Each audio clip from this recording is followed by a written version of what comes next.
Namaste everyone, welcome to our podcast. And as discussed, me and Ridhi are going to talk about getting over toxic relationships. It's going to be a fun conversation. Hi, I'm Ridhi, and I'm the co-founder of a feminist nonprofit called Femi, and I'm quite passionate about helping people around me. So I bet this ought to be an interesting conversation. It's going to be interesting and it's going to be super lovely because I have Ridhi with me and she's lovely. That's really flattering. Thank you. No pressure at all.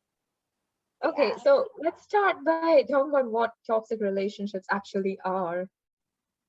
Yeah.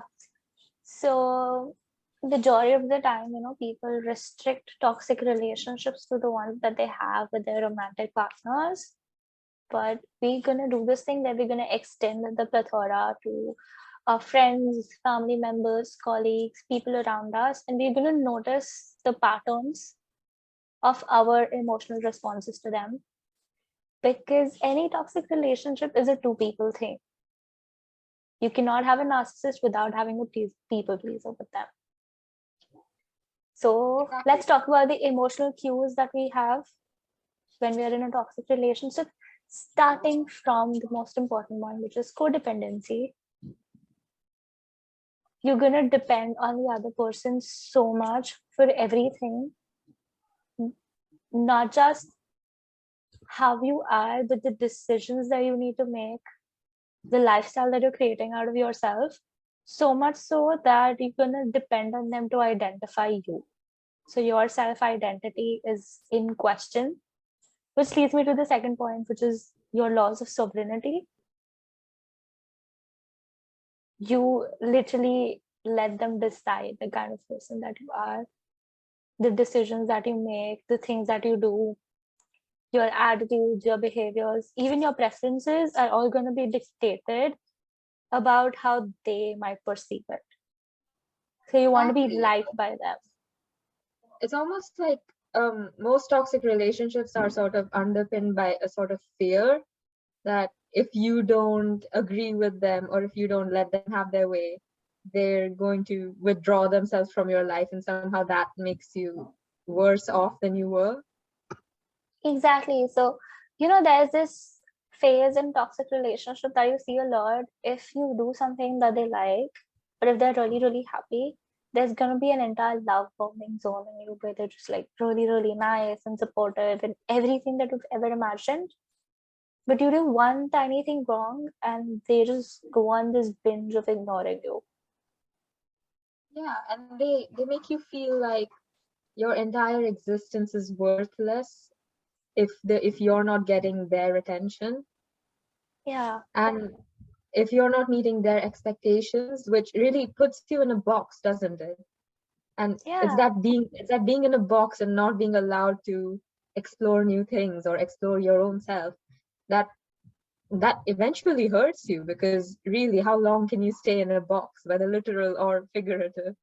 Yeah, that's very subjugated, kind of restricted. What was that story you were telling me about the woman who was like the ideal everything? Yeah, so there's this story that Esther Perel shared in one of her interviews talking about why people cheat. So there is this woman in a small town who like grew up as the perfect daughter, as a perfect wife. And she had two lovely kids and she loved her husband. It was like the picture perfect family. And then some years down the line, she ended up cheating on and dating the drunk bar ranch owner just because she wanted to explore what the dark side per se of that life Mhm. looked like. And it's, when people cheat, it's really more onto yourself and the parts of you that you couldn't explore. So you're gonna literally move out to something that is completely opposite to what your role is, Mhm. because you never got to explore that because you were like stuck up in a box, Mhm. fulfilling roles for everybody around you. So that you do not just get to try on the variety or experiment with yourself and discover those aspects of yourself per se. And the second Yeah. one is when you feel like you are not doing, or you don't feel like you're a part of a relationship anymore. So you might be living together, you might be having everything, but the healthy relationship, the one that stimulates you, it challenges you, the growth factor of a relationship is just gone after a point. Right. So you see people cheating out of relationships that they were completely in love with, because they just felt that there was no more scope for me to be myself or to grow. Right. And in such a case, like, of course, it's very easy to, and perhaps to some extent, it's right to blame the person who's cheated, to say that they're evil, or they didn't care enough about their family or their life as it was. But really, it's you can't entirely blame them for their choices, but it's also like their choices are a product of their environment and the expectations they're forced to live up to every day. So it's a really common sign of a toxic relationship when everything you do sort of leads back to the same thing. It's like you're moving around in circles Yeah, you and you're not create really that. getting anywhere. It's like a loop thingy where everything just starts off at this point. You beat around the bush and then you come back. Yeah, So it's the same thing, just in different situations and with different people. exactly. Because it's like you're having fun with them one moment, the next moment they're mad at you, and then Yeah, I don't know, you mess around, you do stuff together and make up, and then it's just the same loop all over again. exactly. And a lot of times I've seen people quit on healthy relationships after the toxic one because they were just too familiar with that. So, even though you get out of a toxic relationship, the hardest part is going to stick with something that is good. Exactly. And because what most people don't realize is that healthy relationships, they're meant to challenge you and to help you grow as a person. And that's why they take effort. They're not just handed to you on a platter, but it's that effort that it presents itself like an obstacle almost. So people think, oh, this is not what I'm meant to be doing, even though they're really on the Exactly. right path. Yeah, people want to just dandy out at the first bump on the road. And But I you guess, yeah, you sorry. can't even blame them, because if all that they know is someone who will teach them how to feel in during their relationship, so really how are they meant to cope with someone who gives them this much free space and just emotional space to be themselves? How are you supposed to be yourself when you don't know who you are? Exactly. And that covers up to so much, because you see, when you are in a healthy relationship, you're going to realize that it's not just your issue, or it's not you versus them. It's both of you together versus that issue.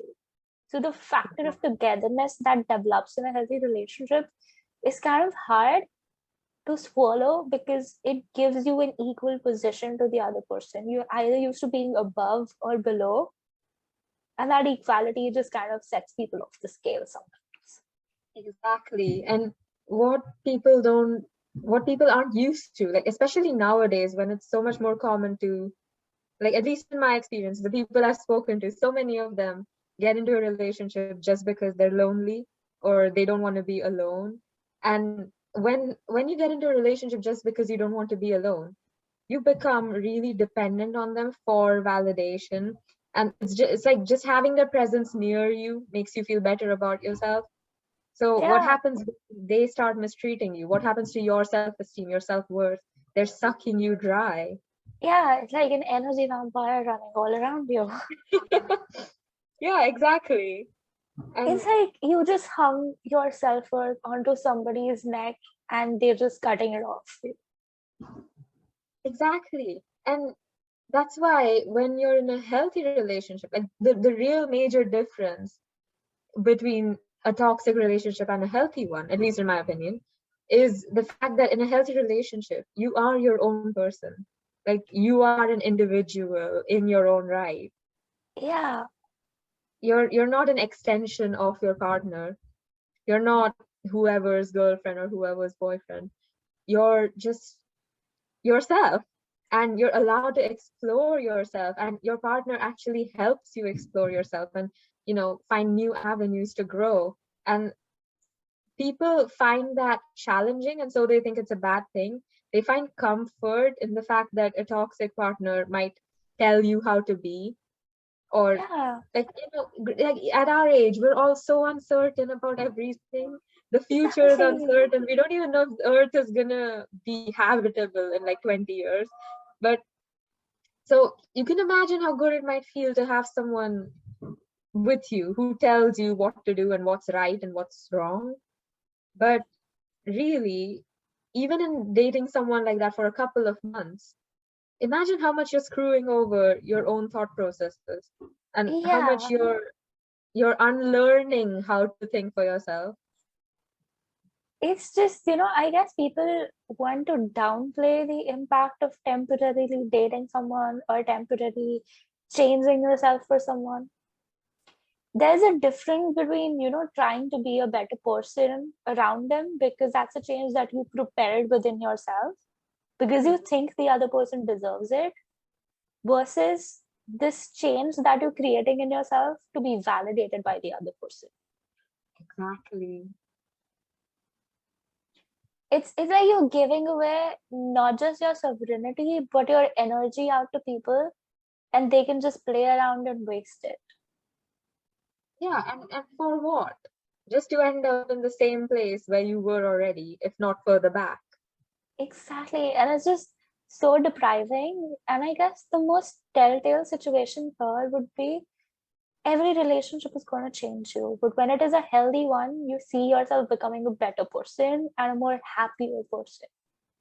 With your partner's support. Exactly. And if your partner is someone who will criticize you and chide you for changing, or saying, oh, you're not the same person I was with 2 years ago, even when you feel that you've grown in a positive way, then that person is not worth your time, because they can't recognize your success as their own. Exactly. It's a beautiful thing when you and your partner and you and your friends or anybody just get invested into building something that you are passionate about, and you Mhm. help them build something that they are passionate about. You are like the side wheels to someone who's learning to cycle. They can That's work like, perfectly fine without you, but you yeah, just help them exactly. not to fall. Yeah, exactly. You're being there for them when they actually need you. And that's like the biggest red flag in a person, isn't it? Like when you put your time and effort into something, and it's like it's your baby, but then they act like it's insignificant or worthless. Like, oh my Exactly. God, I really want to kill those people sometimes. It's like you just ripped my heart out in 2 seconds. Genuinely, like it's worse when they've seen you work so hard on it, and yet they can't seem to recognize that your hard work is worth something.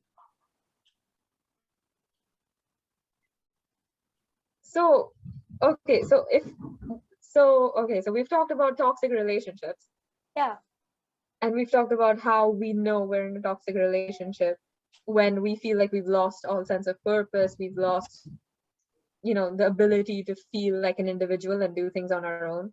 yeah, I feel like one more thing we should talk about is the fact that it really impacts your support system when you're in a a toxic lot. relationship. Yeah, Yeah, because somehow, like at least in my personal experiences, your friends are always right. If your friends think someone's definitely. toxic for you, they probably are. So honestly, just trust the people who you know that they love you and care for you with no selfish motives. Definitely. Because one, when you're attracted to someone, there's going to be this natural thing where you're going to ignore red flags initially. And then later, when things show up, you're just like, oh my God, have I been living with this person all my life? Yeah, but at that point you're like, oh, I've invested too much time into this. I can't give up now. Exactly. And I guess the second thing is toxic people just make you break off in most of your support system, your friends, because Exactly. they just want you all to themselves. Like, just Exactly. keep giving me all of your energy, all of yourself, while I am around to expect 15 people to do the same thing for me while I'm not being there for them. Exactly. And I think that is where the, like what you mentioned at the very beginning, the narcissist and the enabler dynamic comes Yeah, up. the people pleaser and the narcissist. Oh, Or sorry, the I'm not good empath. with, It's okay. yeah, So God. it's wonderful when you realize that they are two polar opposite things and Hmm, they're bonding together because the other person is actually enabling the first person's character. exactly. And So that's why, like, a toxic relationship, it's never just one person. Like, for yeah, some, it's really easy to blame their partner and say, oh, they were toxic. And for others, obviously, it's much more complicated where they blame themselves for the failure of something that was inherently bad for them. But yeah, you have to reach that middle ground where you realize you're just not the right people for each other. exactly. And you might be a toxic person in totality, and that is a Yeah, 100% possibility because you haven't healed from certain phases. exactly. And that's when you need to be like, okay, I'm in the no relationship time. I need to be alone. I need to be comfortable being alone. And I need to create the space where I can create my own happiness. Exactly. That, I think that is such a key point, that things become so toxic when you're reliant on someone else to make you happy. No one but yourself should control your happiness. Otherwise, you're just screwed, aren't you? Definitely. And you just keep doing that same thing with different people. Yeah. And you're giving so many people power over your life, but you're not taking that power back. You're not empowering yourself. And I know it's easier said than done, but it's just that first step that you need to take that's the most difficult. And after Yeah, that, there's so many support systems around for you. Like, just reach out to a friend, they're always happy to help. exactly. And the worst part is when you keep going back to that toxic person, Oh God. that is the The most the difficult thing. terrifying, I can fix him. And the fixing mentality. You are not responsible for fixing someone. Exactly. They're You're an supposed adult. to be there. Exactly. Your job is to be a Yeah, support system. Their job exactly. is to fix themselves. Yeah. You can't help someone who doesn't want to help themselves. If they're not Exactly. emotionally mature, you shouldn't be in a relationship with them in the first place. That's so huge of a pointer because you are walking into a relationship where you might be matured and the other person Hmm. is not. Yeah. And there's gonna be this time where you are going to exhaust yourself or outrun them, and they're gonna be stuck in the same place because maybe they take more time than you, and that is okay if you want Hmm. to invest that much time in that person. Maybe you don't have that kind of time in your life right now. Hmm. And there are certain situations where you can be amazingly good friends, but you cannot be amazing at dating each other. Exactly. And dating your best friend, especially someone you've known since childhood, is the biggest mistake I've seen people Oh God. make. Like, Yeah, because honestly, I think they're better just left separate. Like, not everything is, oh, the more the merrier. Like, no, just keep it distinct. yeah. And everybody has that one phase where they had a crush on their best friend Oh yeah. and they did not live it out. And that's completely okay. That's normal. The problem arises when you think that that crush can develop into something bigger. It is Yeah. And it's important to be just wrong. friends Yeah. in a relationship, but turning your best friend into your life partner is definitely not the go to in all situations. And no, and it's just wrong to expect yourself to be the same person like 3 years down the line. Yeah, What is a small crush now may develop into something bigger if you're lucky enough to grow in the same way at the same pace. But most likely it's not going to happen. And the best thing to do is to just stop deluding yourself and thinking, oh yeah, this is yeah. this is my soulmate. Like the person may be your soulmate for like a day, a week, a month, but we're all in at this stage of life. We're all Yeah, growing so fast. There's no way we can be with the same people all the time. definitely. You need to learn to give the person and yourself the time of months to notice. Months. Even months fall short in my case. So that was just a quick water break, guys. Welcome back. It's awful because the number of amount of times that I'm gonna be like, what a break. Okay, we know what to expect from her at this point. Let's Yeah. go. Okay, but so we've talked so much about how like um toxic relationships are about not letting you explore and not letting you grow out of your box and not being your own individual. So really, how do you get over a toxic relationship then? I think it's more about, taking all of the, once you move out of that relationship and you move out of the rut of, I want to go back to this person, I want to go back to this person, Mm. is when you actually focus on something that you think is bigger than yourself. It's like Mm. channeling all of that rage and loathe and everything else to building your self worth. Because that Mm. is something that has hit the most, one. And number two is your emotional health. Mm. So the post breakup gym thing that people have is the best example that I can give you at this point. You have so much of pent up emotions that you need to work it out, like sweat it out. Yeah, and like not even just in terms of emotions, but like it's so good to have like a set goal for yourself, because Definitely. it's like having something to do that you're doing just for yourself, not for your partner. It helps you separate who you are from the bad relationship that you just come from. And it gives you your own self-esteem. Like, this is all mine, this is all me. Like, Yeah, it helps and it you lets you turn into your explore own so much. person. Yeah. It See, the thing when you give yourself a goal and you and me are gonna bond over this again is the amount of passion that you put into it, the amount of multitasking that you do with it, and the amount of things that you're gonna be like, no, I want this way. Yeah. Like So you you learn things about yourself that you never would have even thought about before. exactly, it's like a relationship in its own way. And it's the best one because honestly, you'll be going through so many relationships in your life, not just romantic relations, but like friendships, relationships with your family, whatever. The only common factor is you, yourself, who you are. Exactly. And you can't learn to love someone else in a healthy way till you've learned to love yourself. Because if you're relying on them to like refill your cup of emotions for you, that's not going to happen. It's definitely not gonna happen. And the best feeling, every Hmm. time I journal to sit down, I write this statement, okay? I'm an Yeah. overflowing cup of love.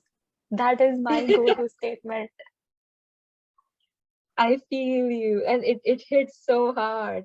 And Yeah, like honestly, as like a little pro tip to people who might be trying to, get over some things themselves, journaling, like as lame as it sounds, it's genuinely such a good way to just block out the noise and just hear your own self speak to yourself. Like it's like untangling a knot inside your brain, one word at a time. So like honestly, try it out. Like, I know I'm biased because I used to like I love to write and I've definitely. read and all. Yeah, but it honestly helps so much. Like, and you don't have to write beautiful prose to write a journal. Just be yourself. Yeah, and you don't have to restrict yourself to like writing words. You can scribble, you can doodle, you can make Exactly. art. Anything. You can make freaking mind maps for all I care. Just do something that helps you figure it out. Definitely. It's like finding a best friend within yourself. And that is like the number one way to get over something as bad as a toxic relationship, because no one is going to come and save you. No one can except yourself. And it sounds like Yeah, such an easy cliche, but it's true. it's like that is the time you decide to be the hero of your story. Yeah, exactly. Yeah, you have to be the main character of your story. And Definitely. honestly, people probably realize when they're not the main character. So if you feel like you're not the main character, screw everyone who's stopping you and do it. Just do whatever you need to. Yeah, and that's the thing. You need to stop being afraid of letting people go. Yeah.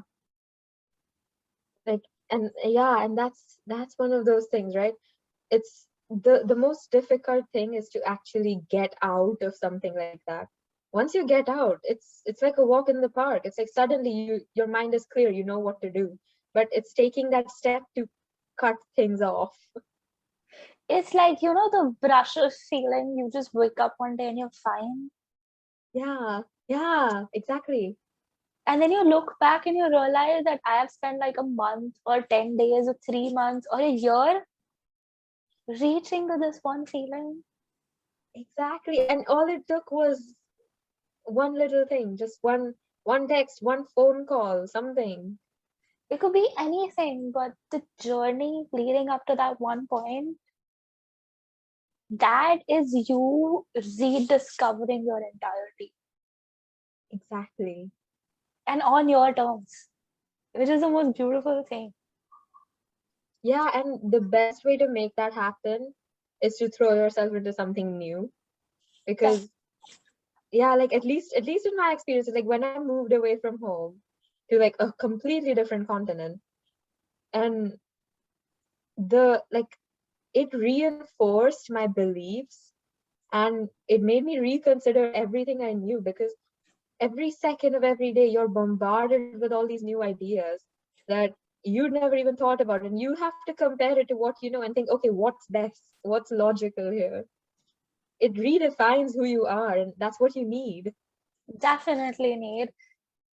And another thing that I've noticed a lot when people say that I'm getting over a toxic relationship at this point is to realize that you are not a bad person.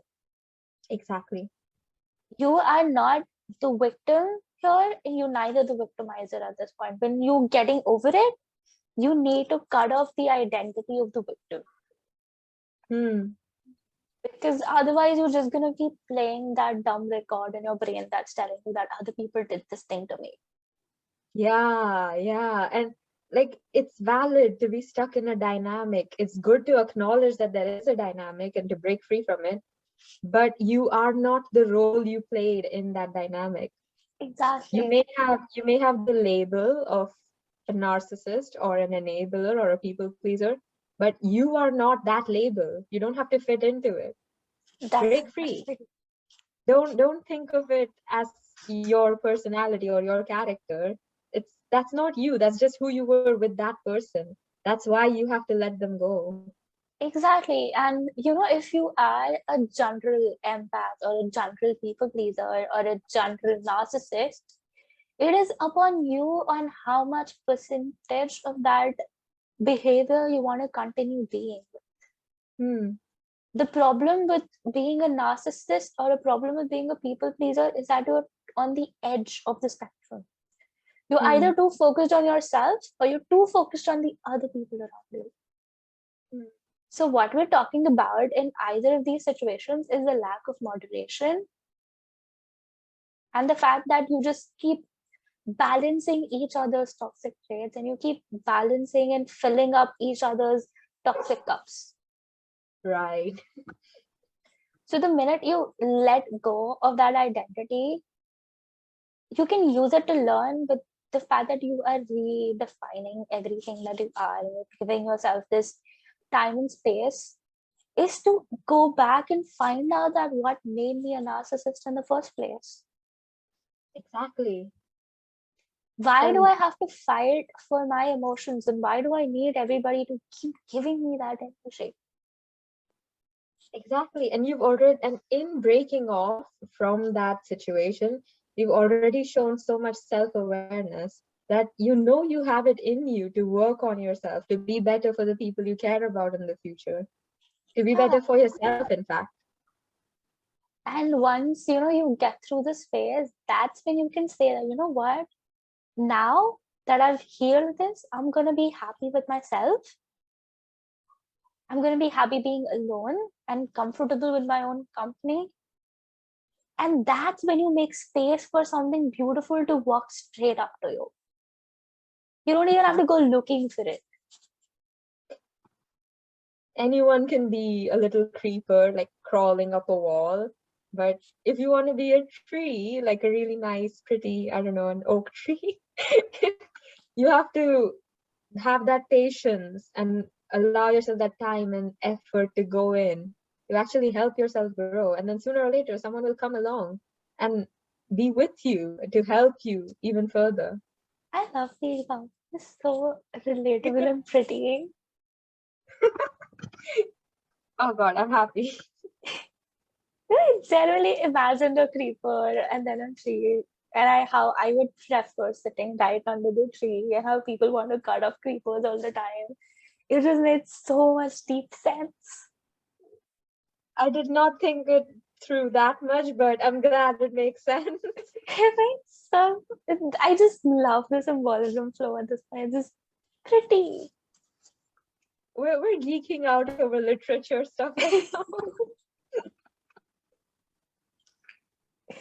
But yeah, it's just the fact that you choose to be an individual and you choose to love yourself the right way so you can love the people around you the right way, the kind of support system you have, and the fact that you're ready to heal and face your own demons per se. Exactly. And no matter what you do, do not go back to that person. Because no, it doesn't matter whoever was the toxic one, it doesn't make a difference. The fact is the relationship was toxic, and both of you need to work on yourselves. And your guilt doesn't change your character or your personality. Yeah, So really, no matter how guilty you feel, like whether it was your fault or not, your guilt doesn't change who you are. You need time to grow and change and become better than you are right now. Like so many people I know, they run back to their significant other after a breakup because they've expressed remorse or said, "Oh my God, I'm so sorry. I'm crying. I'm gonna kill myself." Don't kill yourself, please. That's a separate thing. 5 days down the line they're back to being themselves. Yeah, exactly. And there you can't expect someone to magically get over all of their issues just because they're apologetic. Like maybe they want to. I'm not saying they're a bad person, but you need to be the bigger person in that sense and allow them the time to figure it out for themselves. Because they shouldn't be relying on you just as you shouldn't be relying on them. It's a two-way thing. Exactly.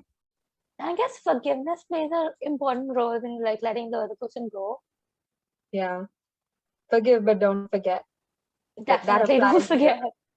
Like you feeling angry, you want revenge, pent up all of those emotions, ran them out in one place.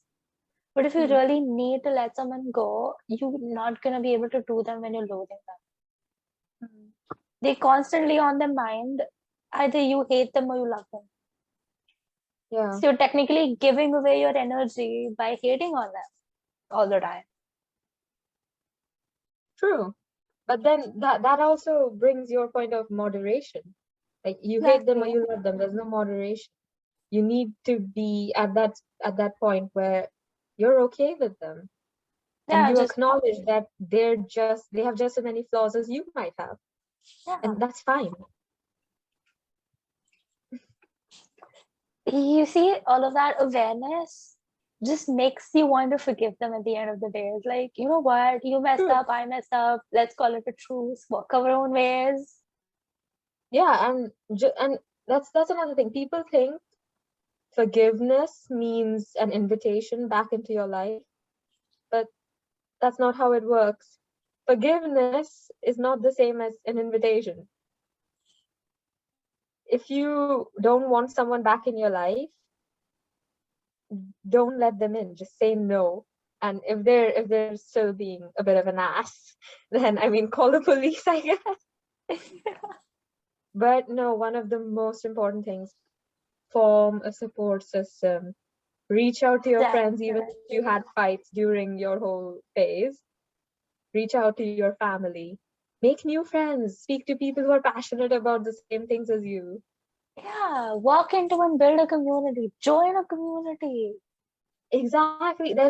First of all, there is no shame in joining a community late or midway through something and admitting that, hey, I haven't been in a very good space. Because trust me, 9 times out of 10 people want to help you. People like helping each other. It's the biggest form of validation.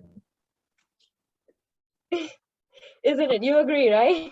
Definitely. The idea of, you can be there for someone. You can see them move from one stage to the other and be the support there.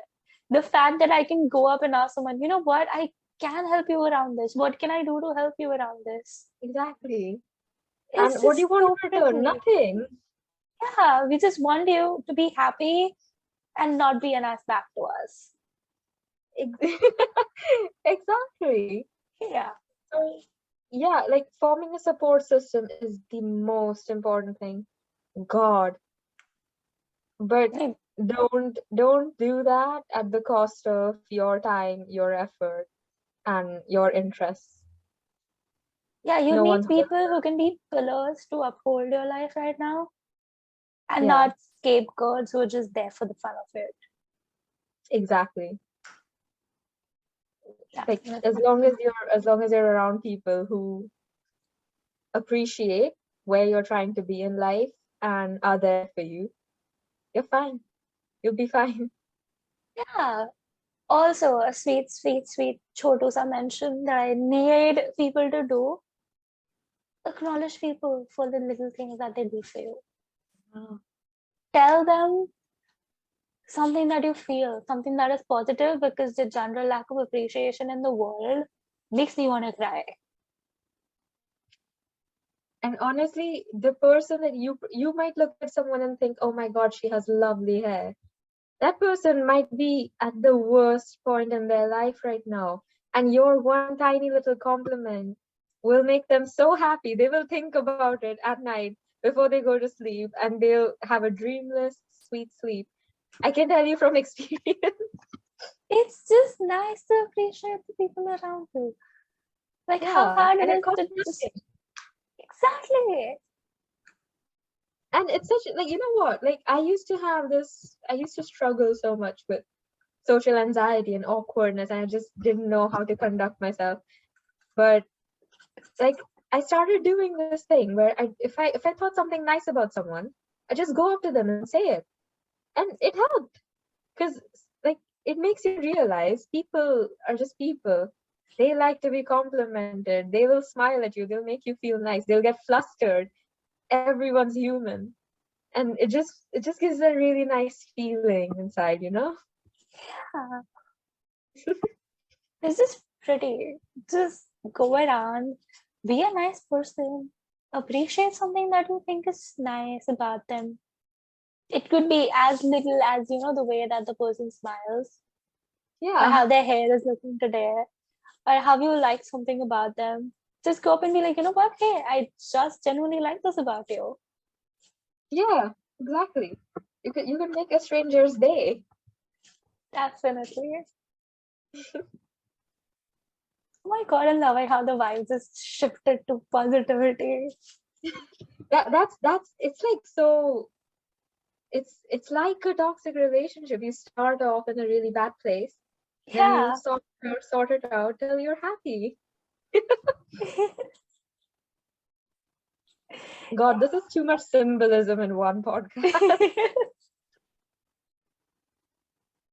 But it's so sweet. And you know what? When you're connecting with people that just vibe with you, they're on the same page, that Yeah. get you The conversation, the flow in itself is just wonderful. Yeah, and you never realize how much time goes by. Yeah, and I'm genuinely grateful for that.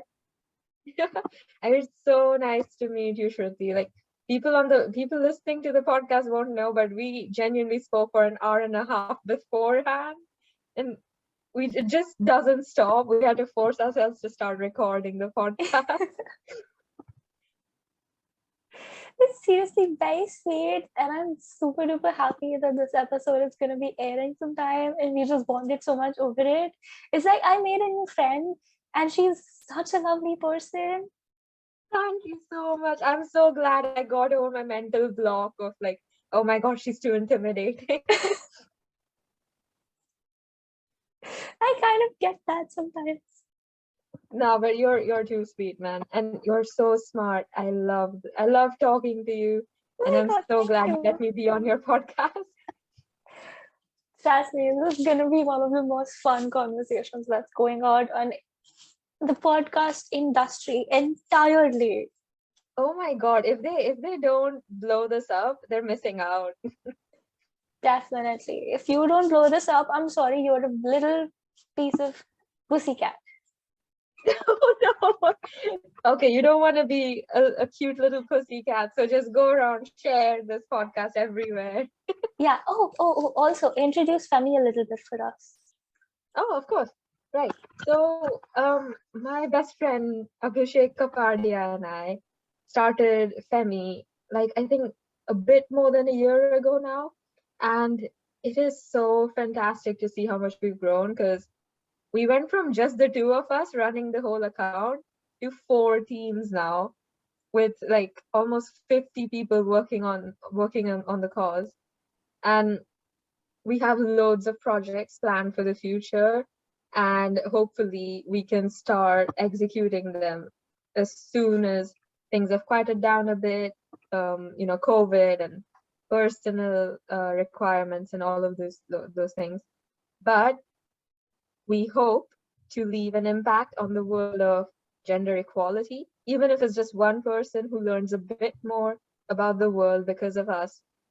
That makes our day. So if you've seen Femi somewhere and you like our content, DM us and tell us because it'll make us happy for like a month straight. No, I've been with the Femi journey, I guess, since the very beginning because I remember Abhishek texted me about it. And I've seen how the content and how the people behind have worked so hard, and it's such a beautiful thing. So Yeah, I I will mean, be attaching their Instagram page below, and I really, thank really request you. you all to go check it out at least once. And I swear all of you are gonna fall in love with one or the other post out there. Yeah, and if you have any talents or any opinions that you wish to showcase on Femi, give us a shout. We'll help you.